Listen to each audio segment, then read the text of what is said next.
Abra a sua Bíblia, o texto que vamos agora meditar sobre ele, e o texto de Gênesis 3,17. O tema que hoje vou tratar é alhos por bugalhos, o desafio de fazer boas escolhas. O texto bíblico nos diz: E a Adão disse: Visto que atendeste à voz de tua mulher, e comeste da árvore que eu te ordenara não comesses, maldita é a terra por tua causa. Em fadigas obterás dela o sustento durante os dias da tua vida. Muito bem, texto da palavra do Senhor. Nós temos meditado nos últimos dias, nas últimas semanas, no livro de Gênesis. E a pergunta que quero trazer a vocês é a seguinte: alhos por bugalhos. Trocar alhos por bugalhos, ou confundir alho e bugalho, é uma expressão popular comum no Brasil e em Portugal, usada então para se referir ao ato de confundir ou trocar coisas, situações ou fatos que são completamente diferentes, embora que sejam ligeiramente semelhantes. A criação dessa expressão, e vocês vão ver uma imagem aqui dos dois, do alho e do bugalho. A criação dessa expressão se deve a dois fatos: a palavra alho rimar com bugalho, e principalmente pela leve semelhança entre uma cabeça de alho com um bugalho. Mas afinal de contas, o que é um bugalho? Bugalho, também conhecido como noz de gralha, é uma saliência arredondada que se forma em algumas espécies de árvores. Algumas, por exemplo, carvalhos, sombreiros, azinheiras. Então, esta saliência se forma, e o bugalho é formado, preste bem atenção nesse detalhe, o bugalho é formado a partir do depósito de ovos de vespa no ramo dessas árvores.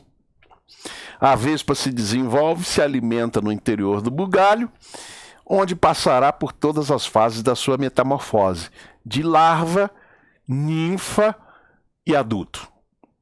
Você já começou a entender o risco que existe em confundir alho com bugalho, né? O alho, por outro lado, é uma parte de uma planta, o bulbo, que é muito utilizado na cozinha para temperar e condimentar os alimentos. Mas também ele é muito usado como um medicamento natural para complementar o tratamento de vários problemas de saúde. Por exemplo, gripe. Um resfriado ou gripe.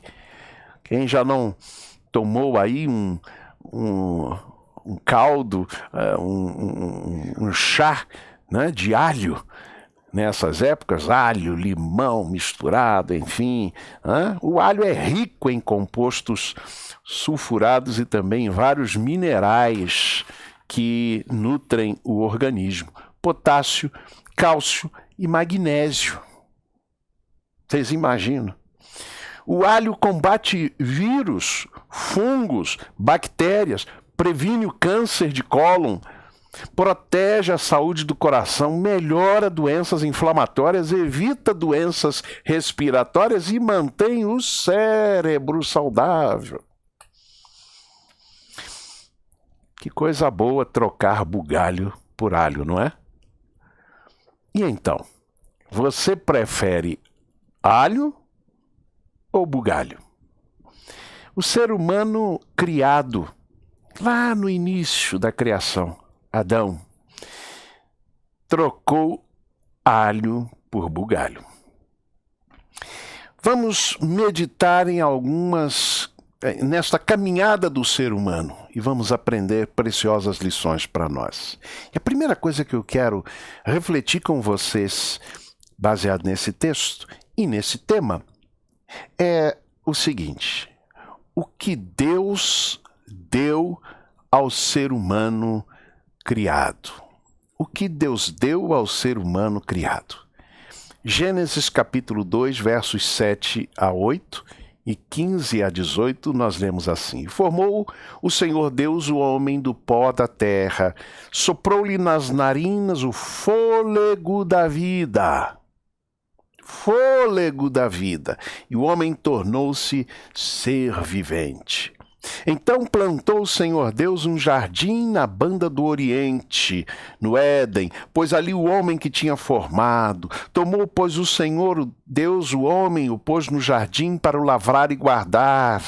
Ordenou o Senhor Deus ao homem, dizendo: de toda árvore do jardim podes comer livremente, mas da árvore do conhecimento do bem e do mal, dessa não comerás, porque no dia em que dela comeres, certamente morrerás. Disse mais o Senhor Deus: não é bom que o homem esteja só. Far-lhe-ei um socorro semelhante a ele.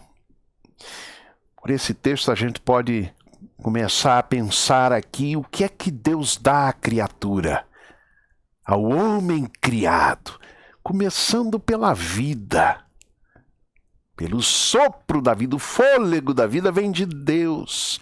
Então Deus dá vida ao ser humano.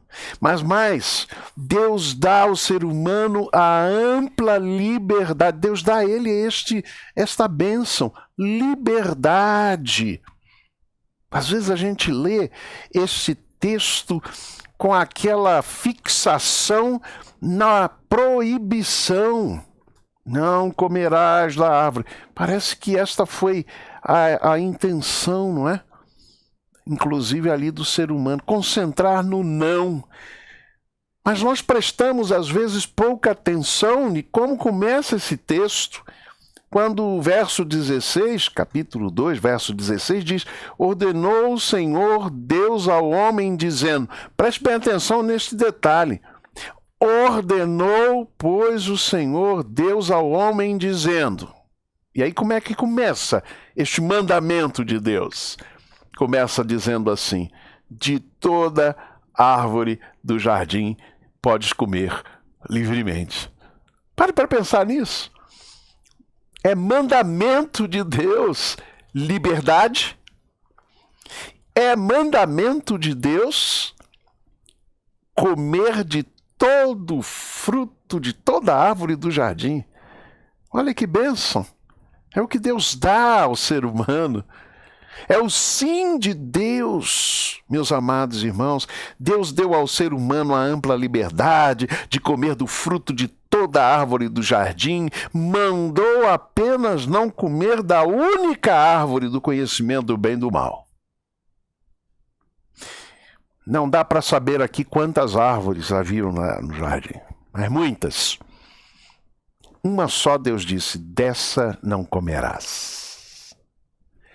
É interessante, porque a Bíblia diz que no meio do jardim estavam duas árvores principalmente.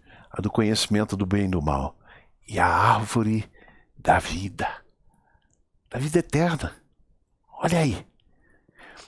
Isto é tudo que Deus dizia que poderia comer. Ele não diz: não comas da árvore da vida. Não, pode comer de todas. É o sim de Deus. O sim de Deus à vida. Ah, mas Deus disse não podia comer. Há uma só. E aí a Bíblia explica por que Deus diz não a esta árvore. A Bíblia diz assim: porque no dia em que dela comeres, certamente morrerás. Vejam bem, o não de Deus é para preservar a vida, é para abençoar. Não é para restringir, é para abençoar, irmãos. É isso que Deus dá ao ser humano criado. Aí Deus descobre ali que havia uma solidão na parte do homem. Diz a Bíblia no verso 18, que viu o Senhor o homem e disse: não é bom que o homem esteja só. Deus vê a necessidade do homem, sabe o que Deus faz? E diz assim: vou providenciar um socorro, vou providenciar uma solução, vou providenciar a bênção. Vejam e vejamos o que Deus deu ao ser humano. Irmãos, o alho oferecido por Deus é muito bom. Segunda verdade que destaco desse texto é o que o ser humano escolheu. Ou vamos dizer de outra forma, o que o ser humano fez com o que Deus lhe deu. O que o ser humano fez com o que Deus lhe deu? Já vimos o que Deus deu. Mas o que é que o ser humano faz? O que é que ele escolhe? O alho ou o bugalho? A liberdade ou a escravidão? De todas as árvores ou uma só proibida? Vida ou morte? Preste bem atenção nisso. Houve um certo tempo que alguns teólogos, ou um ou outro teólogo, fazendo uma avaliação aqui desse texto, se referiu a esse texto que tem sido chamado a queda do homem, a queda do ser humano, dizendo que a queda do ser humano, se houve queda, foi para cima e não para baixo. Por quê? Porque quando o ser humano caiu, ele usou da sua liberdade, ele desenvolveu a sua autonomia, ele se tornou como Deus, ele exerceu plenamente a sua liberdade. Que coisa, irmãos! Foi o que a serpente disse à mulher, fez a mulher acreditar. Capítulo 2, versos 4 e 5, a serpente diz: certamente não morrereis, porque Deus sabe que no dia em que comerdes desse fruto, vossos olhos se abrirão, sereis como Deus, conhecendo o bem e o mal. Vejam o que algumas mentes criaram. Se houve queda, foi para cima, não foi para baixo.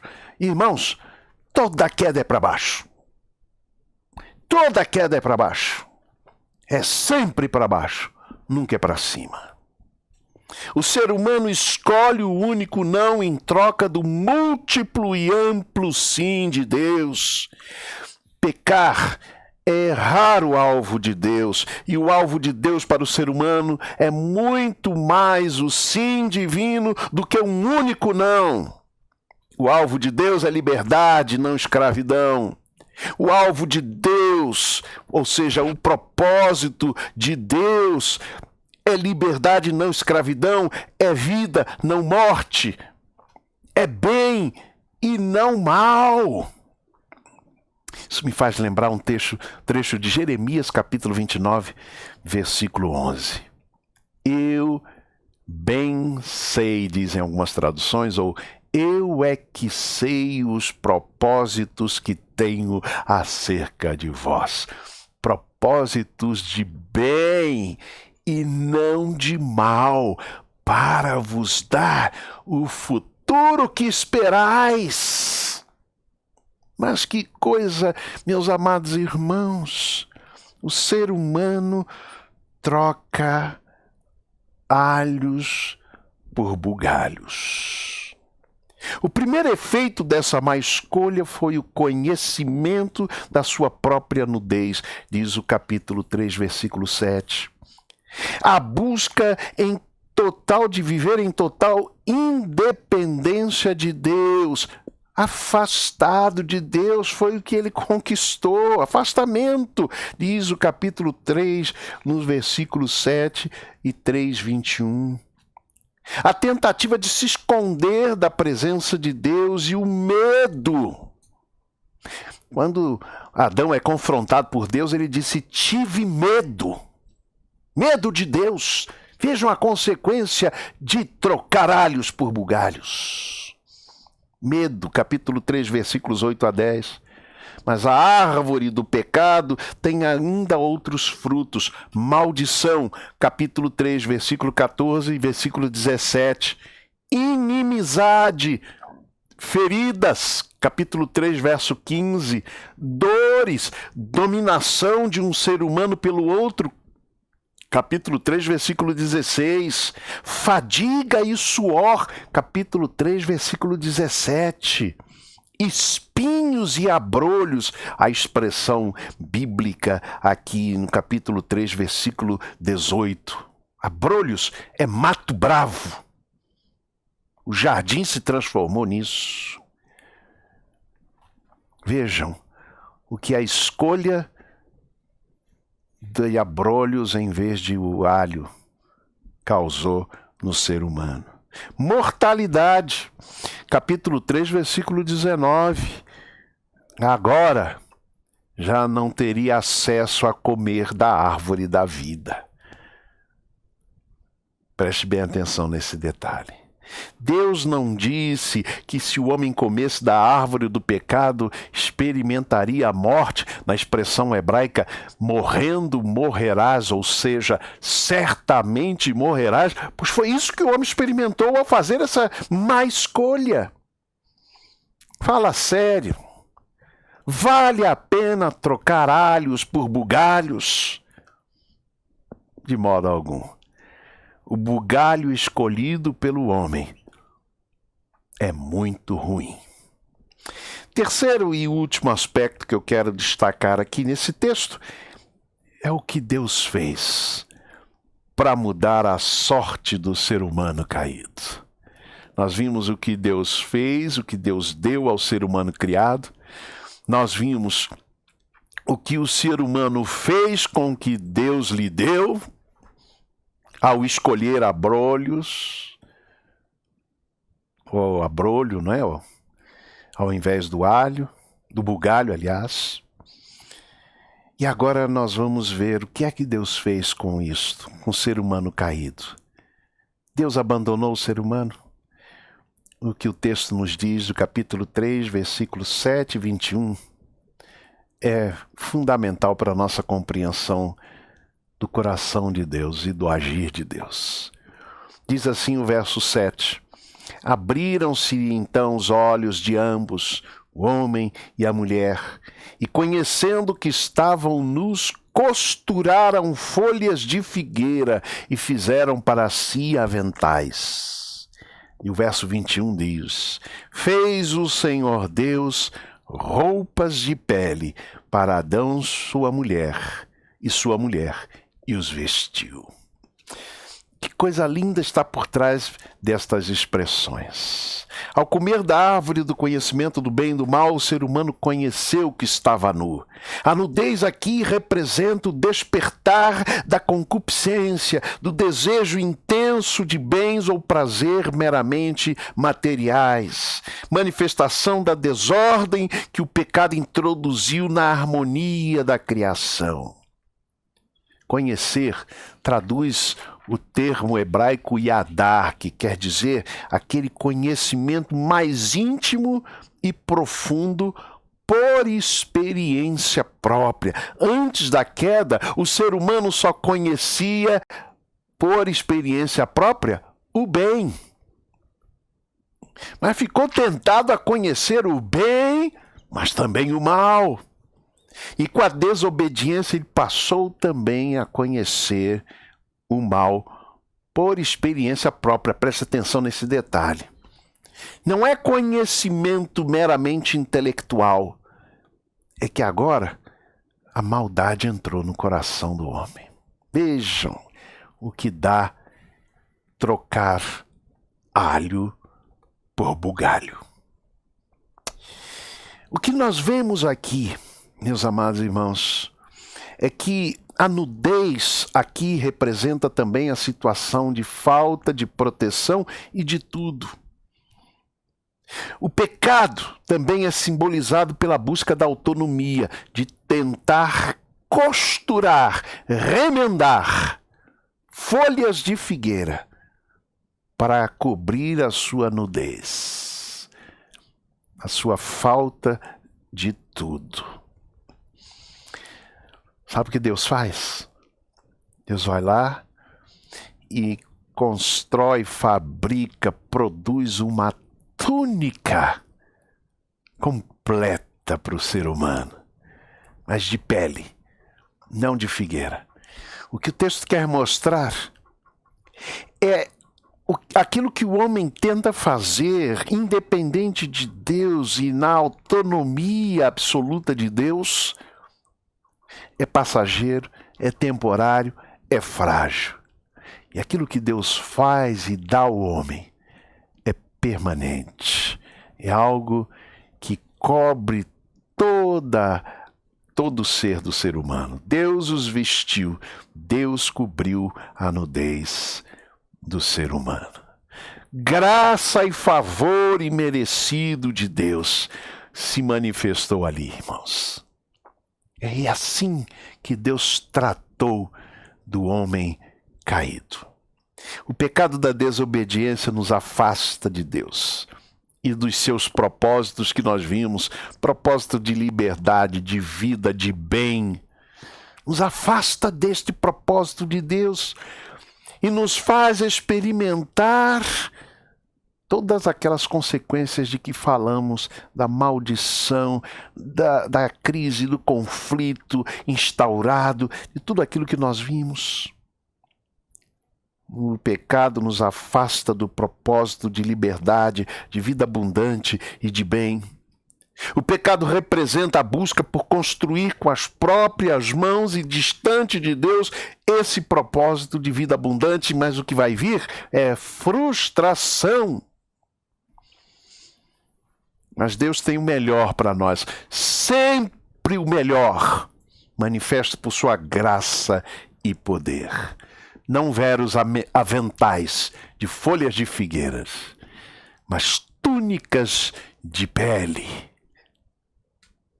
Meus amados irmãos, Paul Tillich, teólogo, escreveu acerca da história das religiões como a história das tentativas humanas de autossalvação, de salvar-se a si mesmo, de construir esta vida abundante para si mesmo, distante de Deus.